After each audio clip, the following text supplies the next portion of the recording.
BP Sindh के सदर ऐं सीनियर सूबाई वज़ीर निसार अहमद खोड़े जारी कयल पंहिंजे हिकु बयान में चयो आहे त वफ़ाक़ी सरकार जी ज़्यादतियुनि ख़िलाफ़ छंछर ॾींहुं बदीन में एहतजाजी धरणो हणी जलसो कयो वेंदो, जंहिंखे पाकिस्तान पीपल्स पार्टी जा अॻवान ख़िताब कंदा।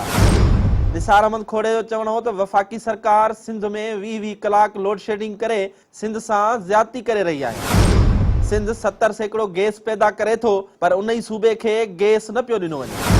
संदसि वधीक चवणु हो त वफ़ाक़ी हुकूमत सिंध जे अवाम खां वोट न मिलण जो वेर वठी रही आहे। नवाज़ लीग सरकार ॼाणी वाणी पाणी जो बहिरान पिणु पैदा करे रही आहे।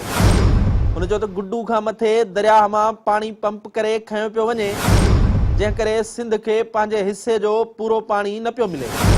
निसार अहमद खोड़े चयो त सिंध खे पाणी, बिजली ऐं गैस खां महरूम करे माटेली मां वारो सलूक कयो पियो वञे।